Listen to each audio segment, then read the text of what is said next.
Assalamualaikum warahmatullahi wabarakatuh. Jumpa lagi di channel Info Pendidikan bersama Pakar Jono. Kali ini saya akan coba berbagi dengan teman-teman bagaimana cara kita menggunakan melakukan supervisi pelaksanaan pembelajaran. Supervisi pelaksanaan pembelajaran itu wajib dilakukan oleh kepala sekolah setiap gurunya minimal 1 kali dalam 1 semester. Artinya cukup lumayan ya kalau kita melakukan supervisi agar supaya cepat bagaimana saya memberikan solusi yaitu melakukan supervisi secara online. Untuk mendapatkan cukup mudah karena biayanya cukup murah untuk digunakan bertahun-tahun tapi biayanya sangat murah. Bagi yang mau berminat nanti silahkan pesan saja. Tapi kalau misalkan buat sendiri silahkan. Prosesnya intinya isinya nanti akan saya tunjukkan dalam video berikut.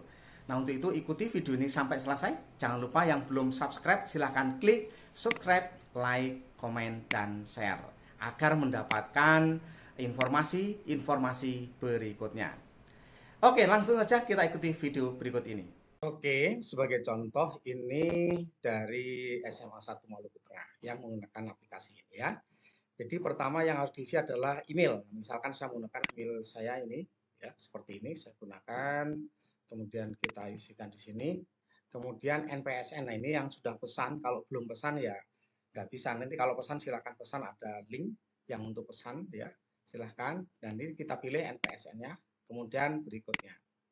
Oke, selanjutnya data guru. Nah, guru ini sudah diminta dari awal, jadi data gurunya harus sudah pasti ya. Seperti ini. Misalkan saya milih yang ini deh, ya. Ahmad Kaliki, SPD, oke ya. Misalkan seperti itu, tanggal supervisi misalkan hari ini atau tanggal berapa silakan dipilih. Ya, misalkan hari ini tanggal 5 ya. Oke. Kemudian berikutnya, klik berikutnya. Oke.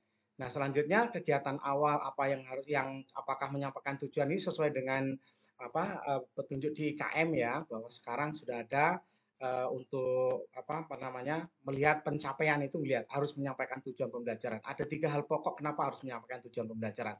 Nanti jelasnya di sana ya. Kemudian menyampaikan aktivitas. Mungkin dia tidak menyampaikan tujuan pembelajaran, tapi dia menyampaikan aktivitas misalkan ya, seperti itu. Atau mungkin misalkan harusnya ya dua-duanya harusnya gitu ya. Kemudian mengaitkan tujuan belajar dengan materi sebelumnya. Ini biasanya banyak teman-teman kadang-kadang terlupakan, sehingga siswa itu nggak nyambung apa yang disampaikan dengan sekarang. Misalkan menyampaikan, oke ya. Kemudian mengaitkan tujuan dengan sekitar. Manfaatnya apa materi kita itu? Kalau nggak ada manfaatnya ngapain dipelajari ya? Seperti itu. Misalkan lupa nggak mengajukan pertanyaan. Pertanyaan itu kan penting ya supaya anak itu semangat ya belajarnya gitu.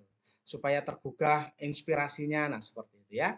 Tuh. Kemudian komunikasi ini juga penting, perlu dipahami. Kalau ngajar komunikasinya cuma satu arah, wah ini kan kira-kira orang juga malas ya, anak-anak juga akan malas. Nah ini misalkan komunikasinya 2 arah ya, kemudian bahasanya eh, tepat lah untuk tingkatan SMA misalkan, ya harus sesuai dengan anak SMA. Jangan ngajar SMA tapi bahasa-bahasa yang digunakan komunikasinya seperti anak SD. Ayo siapa yang belum sarapan misalkan. Nah itu kan nggak tepat untuk anak SMA ya, seperti itu. Misalkan ini cocok, ini misal saja ya. Oke, misalkan ini cocok deh ya, memberikan pertanyaan untuk diskusinya juga disiapkan pertanyaan misalkan. Kemudian bahasa tubuh itu juga perlu ya, misalkan ini misal saja ceria dan semuanya itu penting kalau ngajar itu harus seperti itu ya. Kegiatan intinya misalkan ada aktivitas ini, ada aktivitas ini, misal saja. Ini mungkin tapi ini nggak ada ya, nggak ada presentasi misal ya. Kemudian kegiatan penutup misal guru menyimpulkan pembelajaran. Kemudian seperti ini ya, misalkan ini enggak tapi ini juga iya, misal saja. Langsung kirim klik selesai. Nah, sudah selesai Bapak Ibu.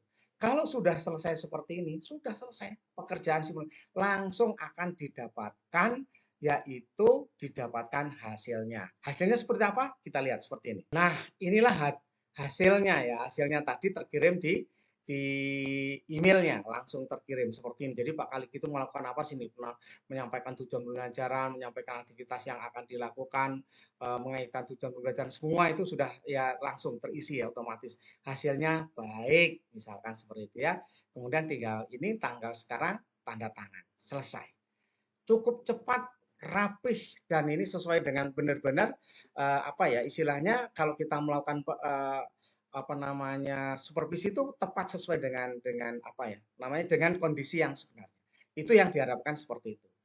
Itu teman-teman mudah-mudahan ini bisa menginspirasi, bisa sendiri atau bisa buat sendiri atau kalau misalkan mau memesan dari sini juga bisa. Nanti kalau untuk memesan bisa di pemesanannya saya kirimkan di apa namanya deskripsi. Di bawah judulnya ada deskripsi pemesanan kalau bagi yang berminat. Ini untuk SD, untuk SMP, SMA, SMK bisa ya, silahkan Bapak Ibu semua. Nah, jangan lupa nanti ngirimkan daftar nama gurunya supaya persis nama gurunya sehingga akan lebih cepat sekali ya, hasilnya akan sangat mantap, cepat, akurat, mantap ya, rapih. Nah, seperti itu. Sukses selalu, tetap semangat. Jangan lupa yang belum subscribe silahkan klik subscribe, like, komen dan share.